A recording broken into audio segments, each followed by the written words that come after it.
नमस्कार मैत्रिणींनो, स्वागत आहे तुमचं शीतल फूड कॉर्नर मध्ये. तर आज आपण पाहणार आहोत एकदम स्ट्रीट स्टाईल पावभाजी. बनवायला अगदी झटपट होते, एकदम चमचमीत अशी ही पावभाजी तयार होते आणि 7 ते 8 माणसांसाठी ही आरामात पुरते.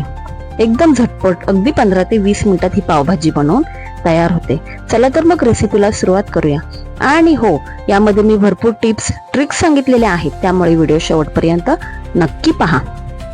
तर यामध्ये मी 1 वाटी वाटाणा घेतलेला आहे, त्यानंतर थोडेसे मी फरसबी घेतलेले आहे, अर्ध बीट घेतलेला आहे साल काढून कापून, अर्ध्या वाटीला थोडंसं कमी मी फ्लॉवर घेतलेला आहे, 2 टोमॅटो घेतलेले आहेत, 2 टोमॅटो उकडून घालणार आहे आणि 2 टोमॅटो मी चॉपर मध्ये चॉप करून घालणार आहे. आणि इथे मी मीडियम आकाराचे 5 बटाटे घेतलेले आहेत. चला तर मग सुरुवात करूया. परंतु सुरुवात करण्याआधी सर्वात महत्वाची आणि पहिली टीप काय होतं ना, पावभाजी सर्वांना खूप आवडते, पावभाजी आवडते, परंतु काही वेळेस ऍसिडिटी होते बटाट्याने, टोमॅटोने किंवा बटरने, म्हणून मग आपण पावभाजी खायला टाळाटाळ करतो. तर ती ऍसिडिटी होऊ नये म्हणून काय करायचंय, ऍसिडिटी होऊ नये यासाठी बीट घालायचे आहे आपल्याला उकडताना पावभाजी मध्ये, त्याने बिलकुल आपल्याला ऍसिडिटी होत नाही. तर ही टीप लक्षात ठेवा. आणि बीट आवडत नसेल तरीही पावभाजीत तुम्ही एखादी का होईना फोड घालून पहा, बिलकुल ऍसिडिटी होत नाही. चला तर मग मी सर्व भाज्या कुकरला मस्त अशा शिजवून घेणार आहे. परंतु त्याआधी मी भाज्यांमध्ये थोडासा पावभाजी मसाला घालणार आहे. भाजीला टेस्ट खूप छान येते त्याने. थोडासा पावभाजी मसाला, चवीनुसार थोडंसं मीठ घालणार आहे आणि मग ह्या भाज्या मी 4 ते 5 शिट्ट्या करून छान शिजवून घेणार आहे. चला तर मग मी 4 ते 5 शिट्ट्या आता करून घेणार आहे. दुसरी आणि खूप महत्वाची टिप्स, तुम्हाला जर अगदी रेस्टॉरंट स्टाईल अगदी चविष्ट पावभाजी पाहिजे असेल तर त्यासाठी तुम्ही पावभाजी जी आहे ती संपूर्ण बटर मध्ये बनवा. बटर मध्ये पावभाजी चवीला फार सुंदर लागते. आणि जर बटर वापरलं तर मग त्यामध्ये कसुरी मेथी घालायला विसरू नका, आठवणीने कसुरी मेथी घाला, त्यामुळे भाजी खूप छान लागते.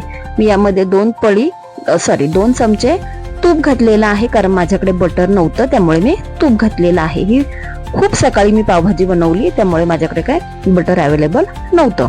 आता छान भाज्या हलवून घेणार आहे आणि मी 4 ते 5 शिट्ट्या करून घेणार आहे. आपल्या एका बाजूला शिट्ट्या होतील तोपर्यंत मी दाखवणार आहे की आपल्याला अजून काय काय घालायचं आहे.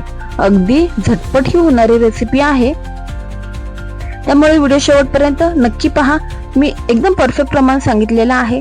अशी माझ्या प्रमाणानुसार पावभाजी केली तर खूप छान टेस्ट लागते. अगदी तुम्ही हॉटेलमध्येही खाणार नाही, अगदी घरच्या घरी बनवून तुम्ही खाऊ शकता, इतकी टेस्टी ही भाजी बनवून तयार होते. चला तर मग मी आता शिट्ट्या करून घेणार आहे.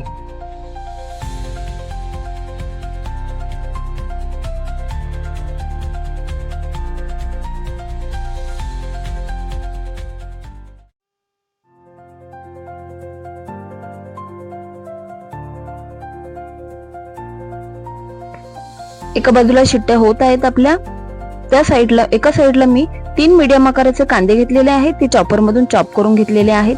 आणि 3 शिमला मिरच्या घेतलेल्या आहेत, अगदी छोट्याशा शिमला मिरच्या आहेत, आपण भरून शिमला मिरच्या करतो ना त्या.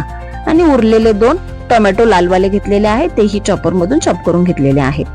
कुकर आपला थंड होतोय तोपर्यंत आपण बाकीचं परतून घेऊया. 2 पळी तेल घातलेलं आहे, थोडंसं मी तूप घालणार आहे आणि मग भाजीला आपण सुरुवात करूया. तूप आणि तेल छान तापलं की त्यामध्ये आपण कांदा आणि शिमला मिरची घालणार आहोत. तिसरी महत्वाची टीप, शिमला मिरची ही उकडताना जेव्हा आपण भाज्या उकडतो ना त्यावेळेस घालायची नाहीये. त्यावेळेस जर घातली आणि चुकून जर शिमला मिरची जास्त झाली तर भाजी ही कडसर लागते. आपल्याला शिमला मिरची ही कांद्यामध्ये तेलामध्ये छान परतवून घ्यायची आहे, त्याच्यामुळे भाजी आपली बिलकुल कडसर लागत नाही.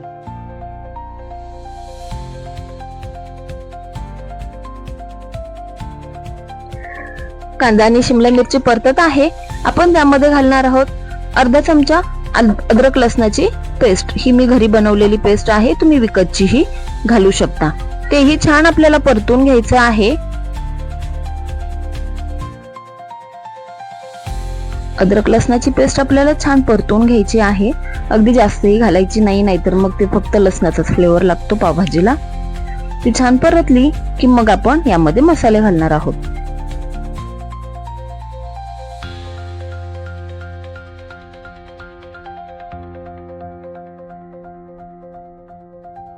कांदा आणि शिमला मिरची आपली छान परतून झालेली आहे.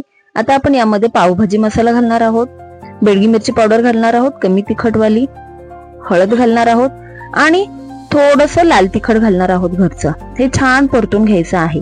आणि मग मसाले हे परतल्यानंतर आपण जे चॉपर मधून टोमॅटो चॉप करून घेतलेले आहे ते घालणार आहोत आणि तेही आपल्याला छान परतून घ्यायचे आहेत. अगदी गळेपर्यंत शिजवून घ्यायचे आहेत. मसाले आपले चांगले परतलेले आहे. आता मी यामध्ये घालणार आहे टोमॅटो. टोमॅटो अगदी गळेपर्यंत परतायचे आहेत, नाहीतर मग फक्त टोमॅटोचा आंबट आंबट फ्लेवर लागतो. तर तसं होऊ नये म्हणून आपल्याला छान अगदी तेल सुटेपर्यंत हे टोमॅटो परतून घ्यायचे आहेत.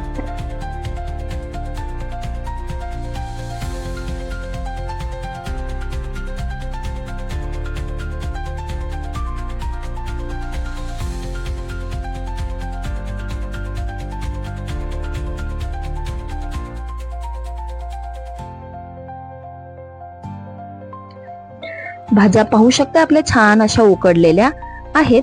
आता मी या भाज्यांमधलं पाणी एका साईडला करणार आहे आणि भाज्या ठेवणार आहे आणि मग ह्या भाज्या छान मॅश करून घेणार आहे. आता कोणी कोणी काय करतं की भाज्या मुलं खात नाही दिसली की बघ बाजूला काढतात, म्हणून मग डायरेक्ट मिक्सर मधून वाटून काढतात. तर तसं करायचं नाहीये. मिक्सर मधून वाटल्याने सुद्धा भाजीची टेस्ट बदली होते.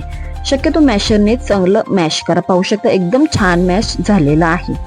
आणि एका साईडला आपला कांदा, टोमॅटो आणि शिमला मिरची छान परतली गेलेली आहे. पाहू शकताय एकदम मॅश झालेली आहे. सगळंच एकदम छान मॅश झालेलं आहे.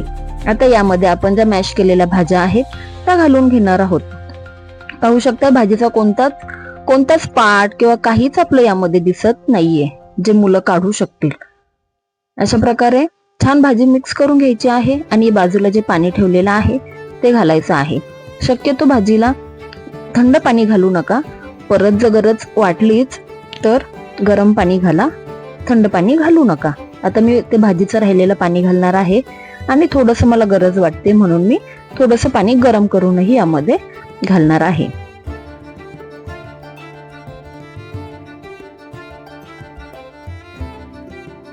आपण भाज्या उकडताना त्यामध्ये मीठ घातलेलं होतंच. आता अगदी थोडंसं मी मीठ यामध्ये घालणार आहे. पाहू शकता आपलं ऑलमोस्ट पावभाजी तयार झालेली आहे. आता आपण पाव गरम करून घेऊया. आता माझ्याकडे बटर नाहीये त्यामुळे मी तुपातच थोडीशी कोथिंबीर घातलेली आहे आणि छान असे पाव गरम करून घेणार आहे. कमेंट्स मध्ये नक्की सांगा तुम्हाला पाव कसे आवडतात, कडक की असेच नरम. आमच्या घरात सर्वांना पाव अगदी कडक झालेले आवडतात. अशा प्रकारे तयार झालेली आहे सुंदर अशी आपली चमचमीत चविष्ट अशी पावभाजी. रेसिपी कशी वाटली हे कमेंट्स मध्ये नक्की सांगा. व्हिडिओ आवडला असेल तर नक्की लाईक करा, शेअर करा आणि हो जाता जाता सबस्क्राईब करायला मात्र विसरू नका. आठवणीने चॅनलला सबस्क्राईब करा.